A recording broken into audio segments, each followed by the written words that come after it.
नमस्कार। आजाद संवाद मीडिया में आपका स्वागत है। हम लोगों की आवाज़ रमेश पटेल। आज हम दो खबरों पर चर्चा करेंगे।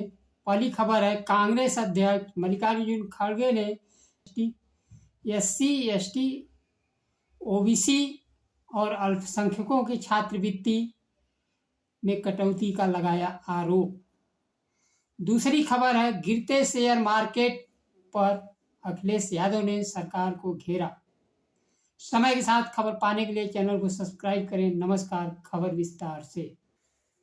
कांग्रेस अध्यक्ष मल्लिकार्जुन खड़गे ने भारतीय जनता पार्टी पर SC, ST, OBC अल्पसंख्यक छात्रों के छात्रवृत्ति में कटौती का लगाया आरोप। उन्होंने कहा कि मोदी सरकार हाशिए पर खड़े युवाओं को शिक्षा के अवसरों को प्रभावित किया। उन्होंने सोशल मीडिया पर लिखा, एक दशक में छात्रवृत्ति गिरावट का उल्लेख किया। उन्होंने राज्यसभा में प्रतिक्रियाओं और बजट में आवंटित सरकारी रिकॉर्डों का उल्लेख करते हुए दावा किया कि आवंटित धन में से भी औसतन 25% की कटौती की गई।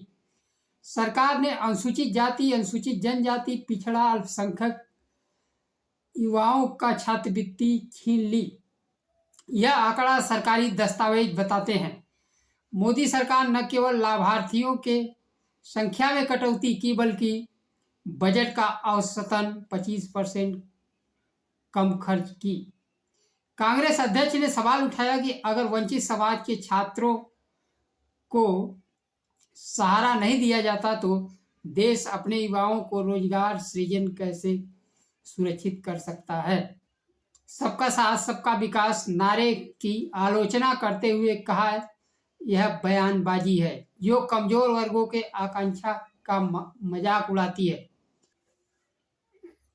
लिखा, जब देश कमजोर होगा तो युवाओं को अवसर नहीं मिलेगा और कौशल को प्रोत्साहित नहीं किया जाएगा, तब तक हम अपने युवाओं के लिए रोजगार कैसे पैदा करेंगे।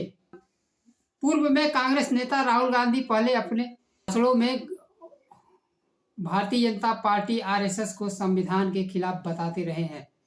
विपक्ष के नेता ने कहा कि देश में विचारधारा की लड़ाई चल रही है। एक तरफ कांग्रेस पार्टी देश के संविधान में विश्वास करती है और संविधान के लिए लड़ रही है, दूसरी तरफ भारतीय जनता पार्टी RSS जो भारतीय संविधान और डॉक्टर भीमराव अंबेडकर और महात्मा गांधी के संविधान के खिलाफ है और इसे खत्म करना चाहती है। भारतीय संविधान एक किताब नहीं है, बल्कि हजारों साल पुरानी सोच है। भारत का संविधान देश के महान व्यक्तियों की आवाज और उनकी सोच है।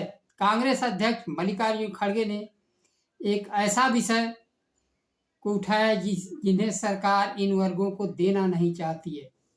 सरकार की सोच है वंचित समाज को नौकरी कौशल से वंचित किया जाए, समाज से दूर रखना है। में सबसे अधिक मार शिक्षा पर पड़ी है। देश के सक्षम लोगों को देश विदेश में अलग शिक्षा की व्यवस्था है और वंचित समाज को शिक्षा से वंचित करना है। जाति जनगणना से भागती भारतीय जनता पार्टी सरकार और प्रधानमंत्री नरेंद्र मोदी सामान्य जनगणना तक नहीं करा पा रहे हैं, जिससे कि आंकड़ों के हिसाब से देश के विकास में कदम उठाया जा सके और देश के संसाधनों में लोगों को हिस्सेदारी मिल सके। गरीब वर्गों को शिक्षा और छात्रवृत्ति की कटौती नहीं होनी चाहिए।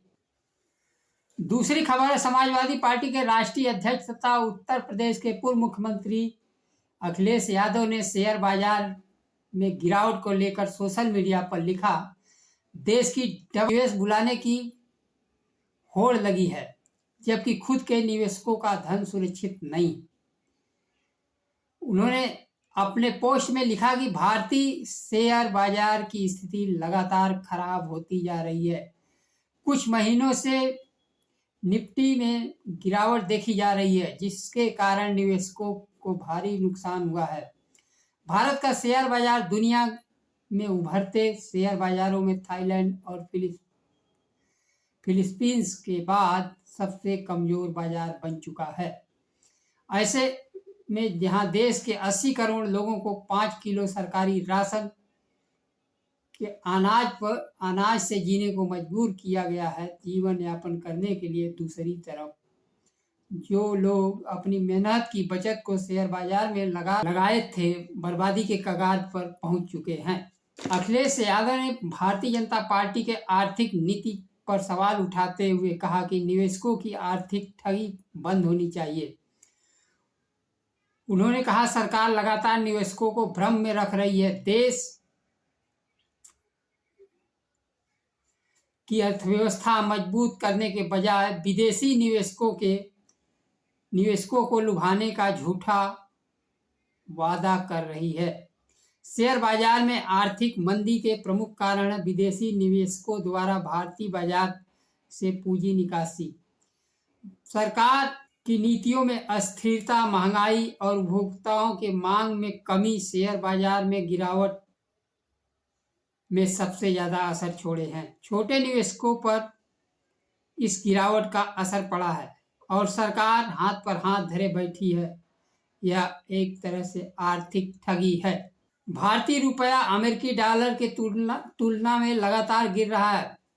रुपए में जारी गिरावट की चिंता बढ़ाई है। $1 ₹86 को पार कर चुका है। पिछले 10 वर्षों में रुपए की कीमत 40% गिर चुका है। रुपए के गिरती कीमत से विदेशी